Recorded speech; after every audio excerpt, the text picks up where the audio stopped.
We are moving through another big wave of ascension at the moment, and I'm sure that you can feel this because it is palpable. There are a lot of big energetic shifts that are taking place this week. There was a lot taking place last week. There is this expansion and this opening of the heart space. But I'm also feeling this expansion and this opening of the solar plexus. So the power center. We are moving back into our power. We are moving back into taking control of our power in a more conscious way.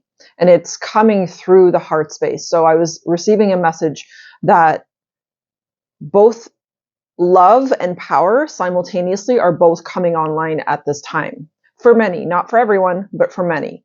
The energy is activating all of us because you can't escape it. You can't get away from it unless you go off planet. However, not everyone is going to be at the frequency or at the right level of consciousness, I'm hearing, to be able to integrate. And by integrate, what I mean is to actually be able to embody this openness of the heart, to embody this openness of personal power, and to be able to actually step into that personal power.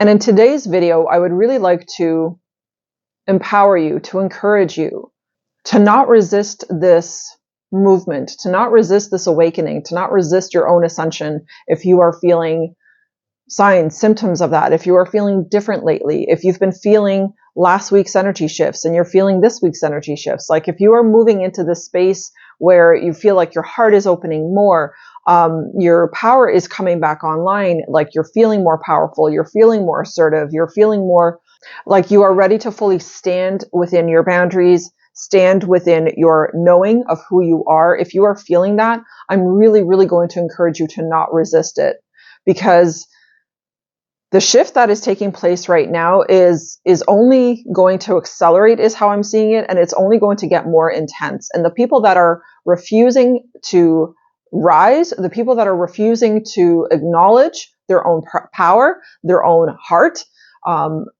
their own heart's true desires, the people that are not willing to stand within their own heart space are truly going to be left behind. This energy doesn't wait for anyone.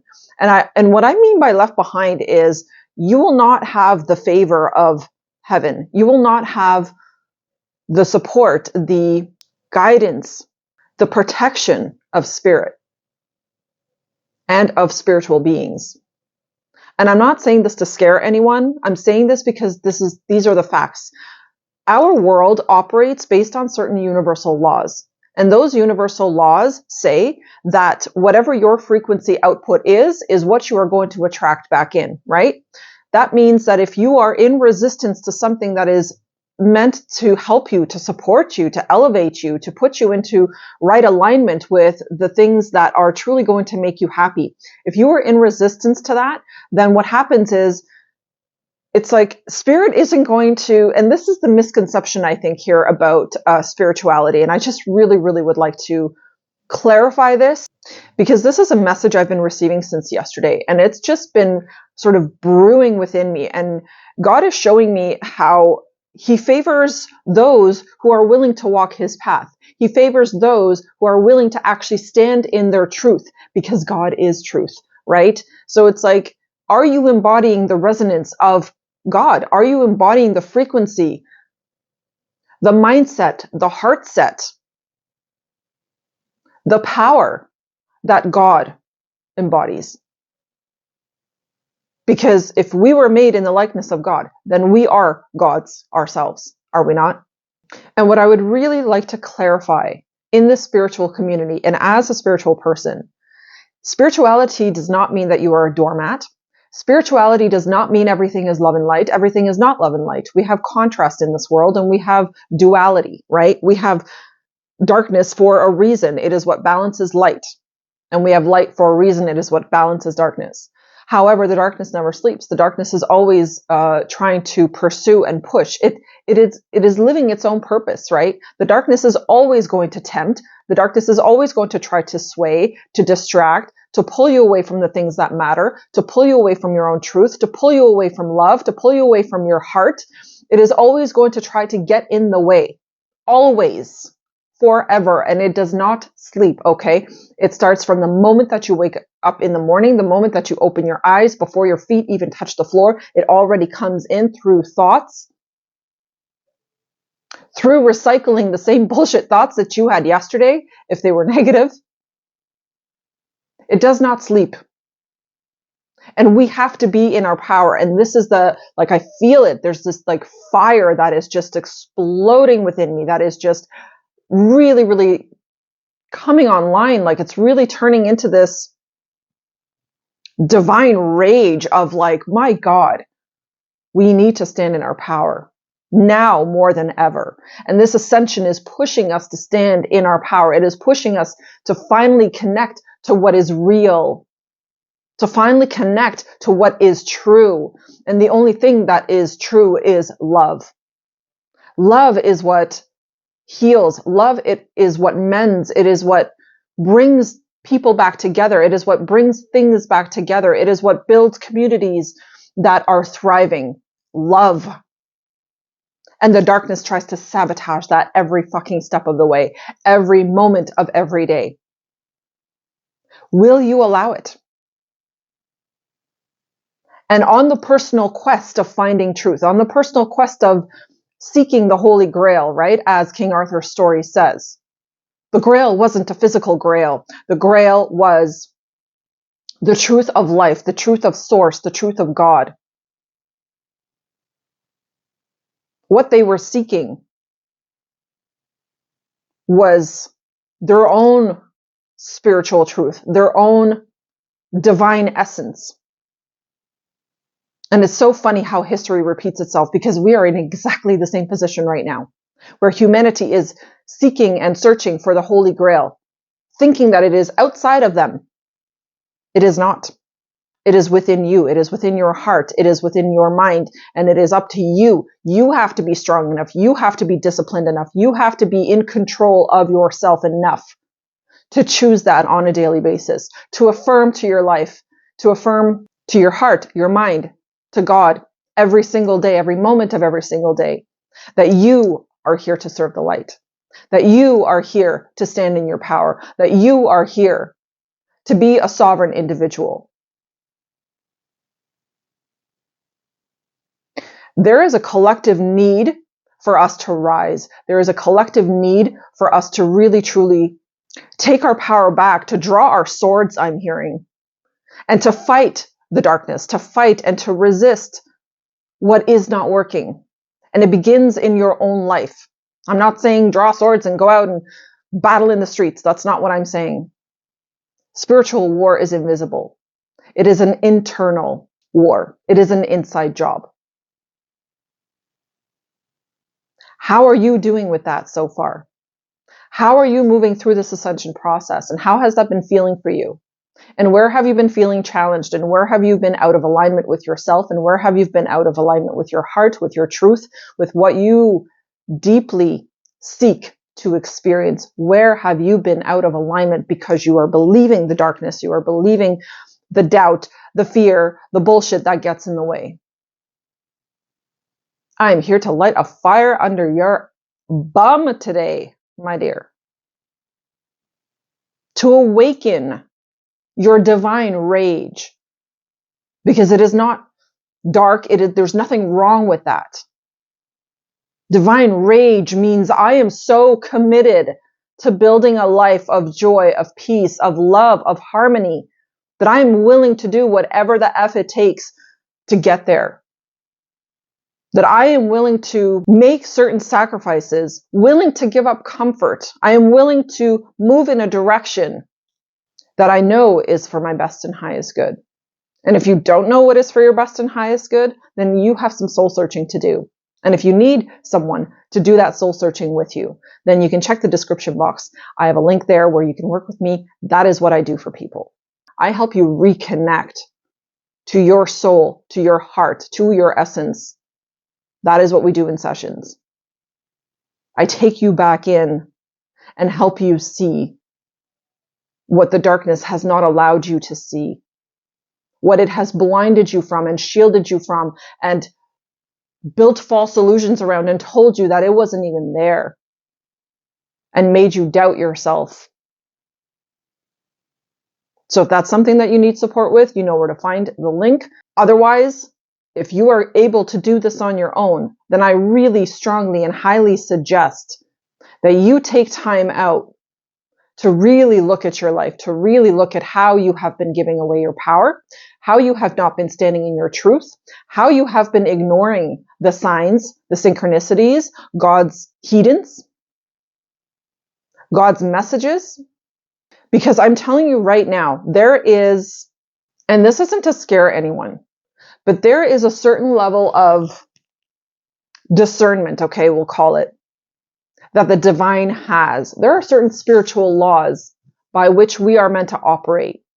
And when we fail, individually or collectively, to move into that trust, when we fail to trust, when we fail to align, the divine says, okay.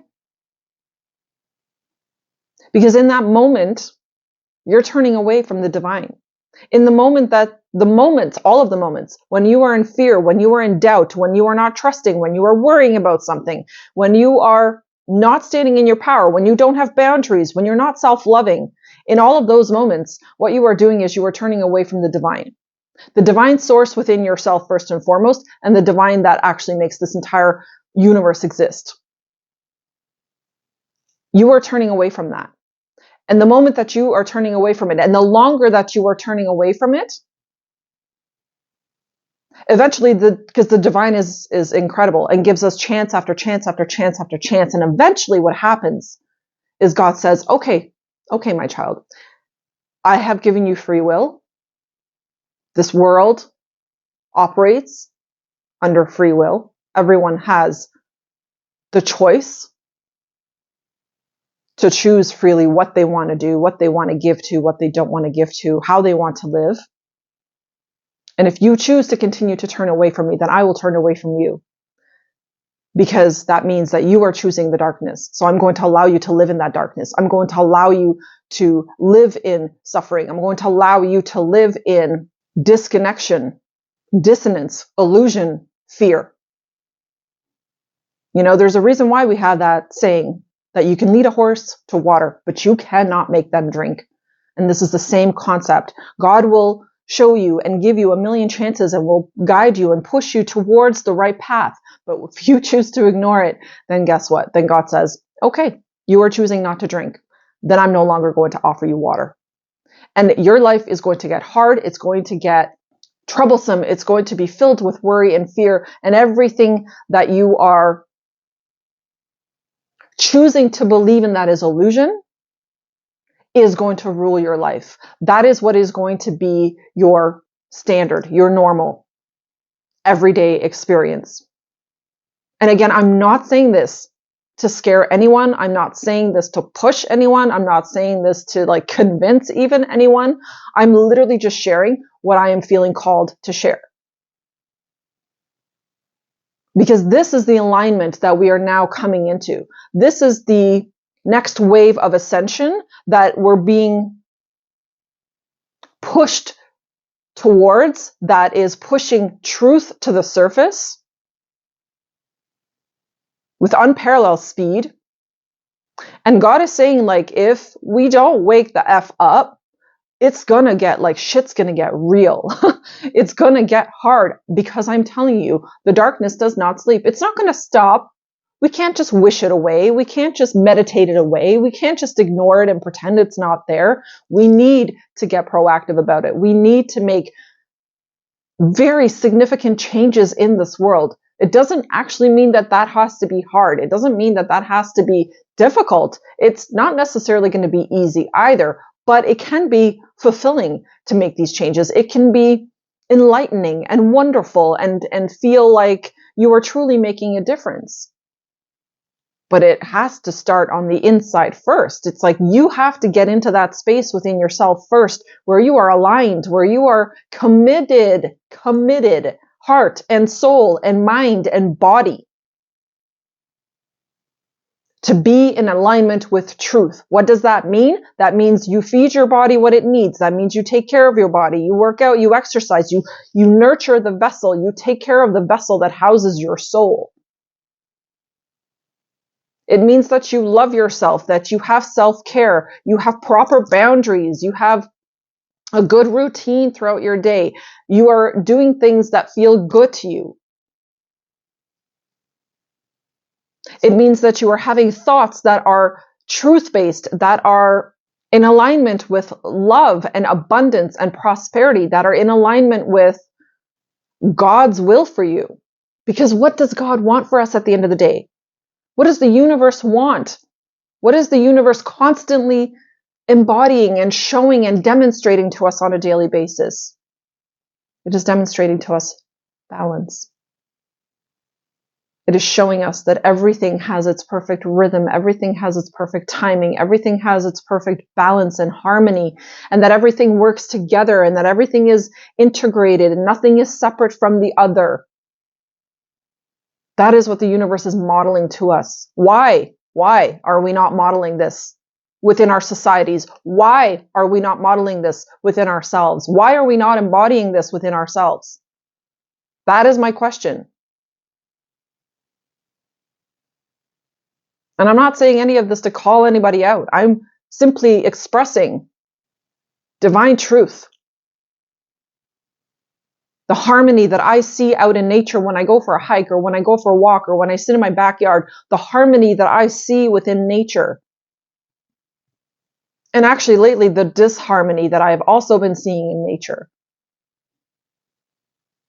is baffling and it's pissing me off because I know that we are responsible for this. I know that we are responsible because it doesn't matter if we want to blame the darkness. We are the embodiment of light. We are the embodiment of power. Why are we not overriding? Why are we not believing in our power to be just as powerful as a matter of fact, 100 million times more powerful than the darkness? Why? Why do we still ignore that within ourselves? Why do we sit here playing with little blocks and toys instead of looking at where we could be and the balance and the life and the harmony that we all could be experiencing here on planet Earth? If we only chose to love ourselves.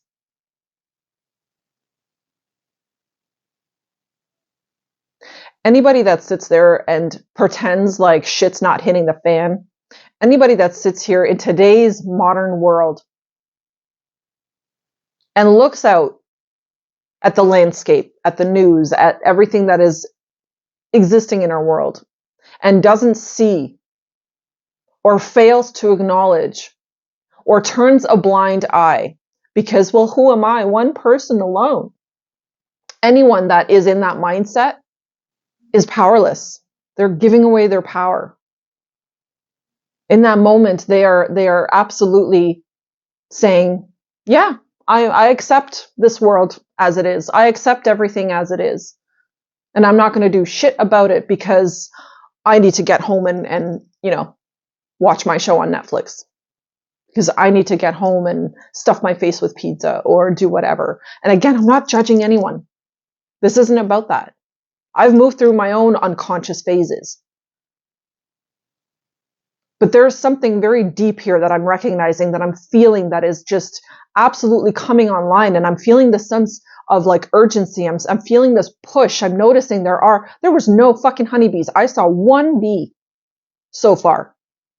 We're almost in June. I have seen one honeybee. If we continue on this path, we're going to freaking annihilate ourselves.